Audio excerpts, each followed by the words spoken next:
Who are you and where do you come from? Hi James, my name's Phyl Griffiths and I come from a village called Chair, which is 3 miles south of Merthyr Tydfil. Yeah, so any fun facts about that you can tell us? Chair or Merthyr Tydfil? No, where you are, village.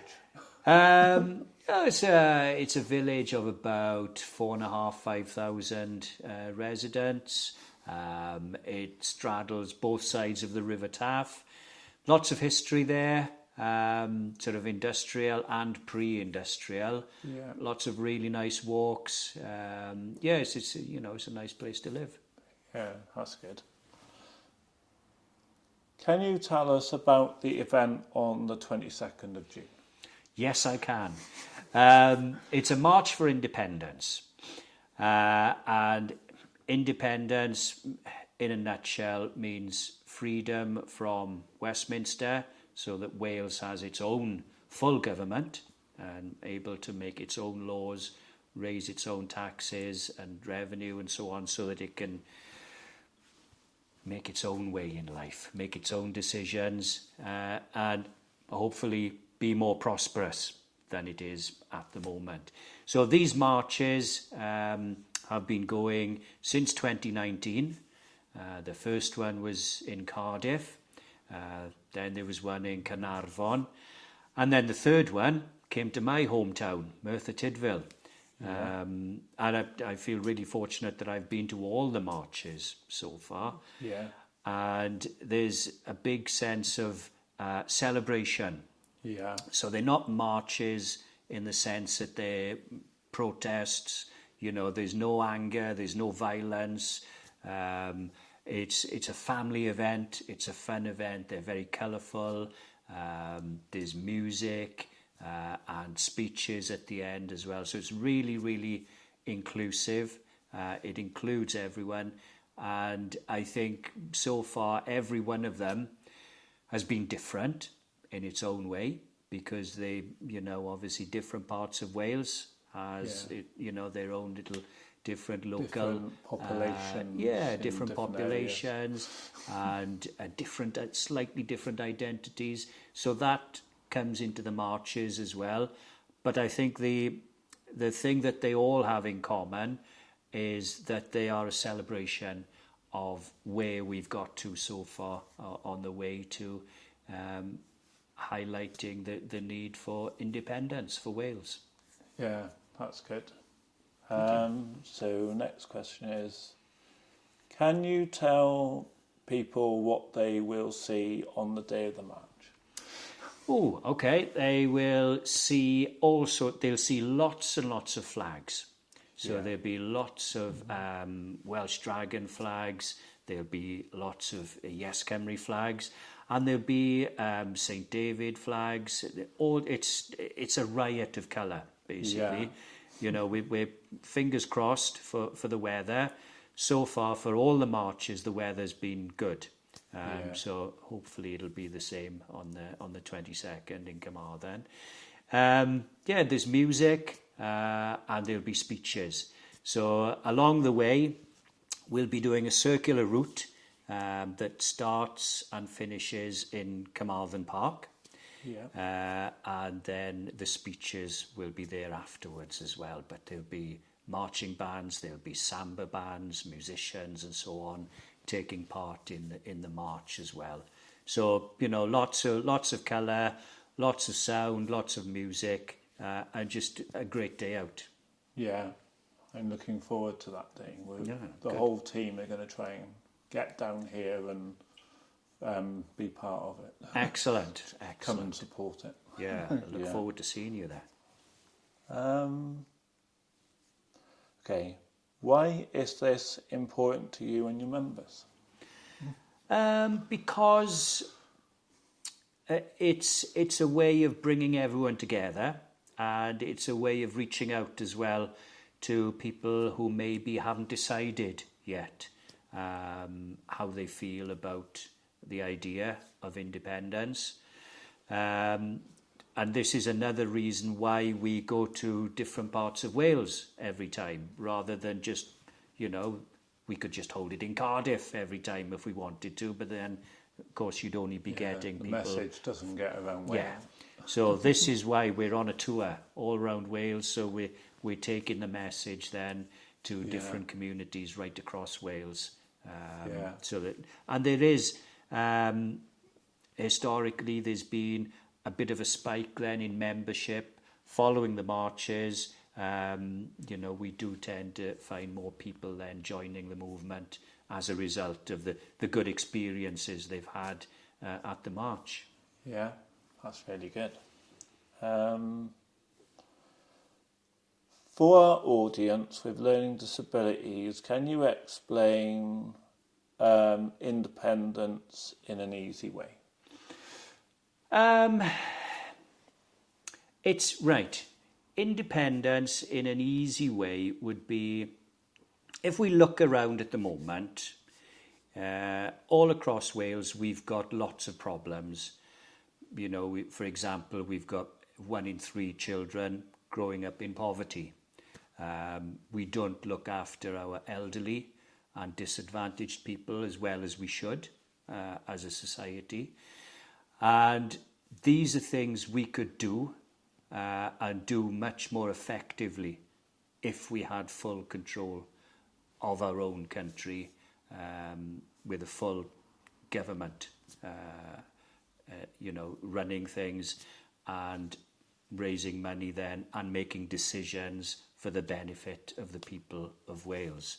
At the moment, you know, we see a system where a lot, you know, most of the decisions that affect Wales are taken in London, in Westminster, which is, you know, 180 odd miles to the east.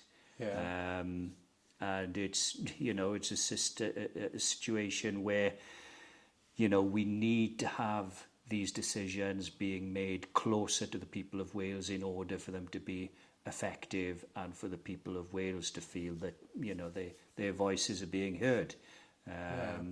Because we do have problems, but we do have dreams and ambitions as well, as communities right across Wales. And these, at the moment, and for many, many years, haven't really been addressed at all. So unless we do something fundamentally different, nothing fundamentally different is going to happen. You know, we'll just get maybe shades of grey rather than a full spectrum of colours, you know, when it comes to the future. Hopefully colour just tells people how important it is for Wales to be independent. Yes, yeah, definitely. Like, I think a lot of people like get confused that they think Wales is part of England, don't they? And last year you had Wales and England both qualified for the World Cup, didn't they? Yes, yeah. And then the First Minister, Mark Drakeford, said, we've finally got the message over. We've shown we're 2 different countries. Yes, yeah. And we know, you know, the people of Wales know that we've got our own history and culture and language, you know, which separates us from England. But, you know, getting the message out there and promoting ourselves on a worldwide stage is something that we could do a lot better if we were independent. Yeah, that's really good. Carmarthen is full of history. Is that why you are holding the march in Carmarthen? Well, yes, it is full of history. And it's part of my history as well, because I came to Carmarthen. I went to the art college here. It's Carmarthen School of Art now, I believe, just next door to Trinity. So I had 2 very happy years here. I really enjoyed my time in Carmarthen. So I was delighted, you know, when the committee decided that the next march was going to be here. Because that time in college here in Carmarthen, it was like a second home to me. So, you know, on a purely personal level, it was wonderful, you know, that Carmarthen had been chosen. But yes, it's, as I said, you know, that the march is go to different locations all over Wales. A little bit like the Eisteddfod, where one year it'll be down south, following year it'll be up north, you know, so it tends to follow that pattern, and then east and west, so that we get ourselves, you know, all over Wales bit by bit. Yeah, that's good. What do you hope to achieve from this in the future? Ultimately, independence, of course. You know, that's the end goal. As I said, I've been to all the marches so far. And, you know, as long as my health holds up, then I hope, you know, that'll continue to be the case and I can carry on going to the marches.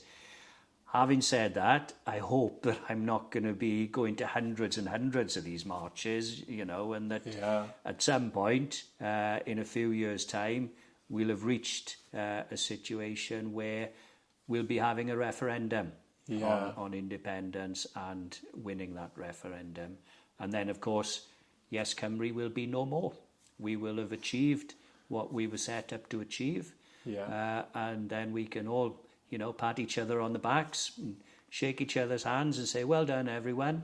And then go about the real work then of building our new independent Wales. Yeah. Hopefully a better transport system if we went. Absolutely. Well, it couldn't be much worse, could it? When independent. Yes. Yeah, definitely. We all, as a team here, we rely on public transport or people getting us round. Yeah. And all the team members are experiencing all the issues of rail replacements and God knows what. Yeah, so it's all the time, isn't it? You know, it's. I know it's a transition period at the moment. You know, where I live, we've got the metro and electrification coming to the, you know, the rail network there, but it's taken years and years and years, and in the meantime the service has been cut so badly you don't know, you know, whether your train's going to be cancelled, whether it'll be a bus, or, you know, and so it does have a knock-on effect then, that, you know, people lose faith and they you know, they stop using the service if it's not reliable. That's true. Okay. Is there anything else you want to say? That's it, I think. I think that's pretty much it. Just so obviously we're really looking forward to the march. I've got a meeting tomorrow night now, a Zoom meeting with the committee again. So I'll mention to them that, you know, we've had this interview this evening.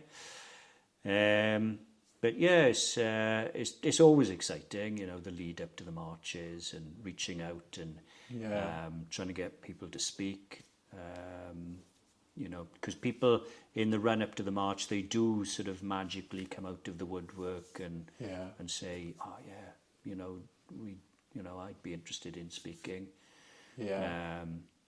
One of the best, I think, was the late Eddie Butler, who spoke at the Merthyr March.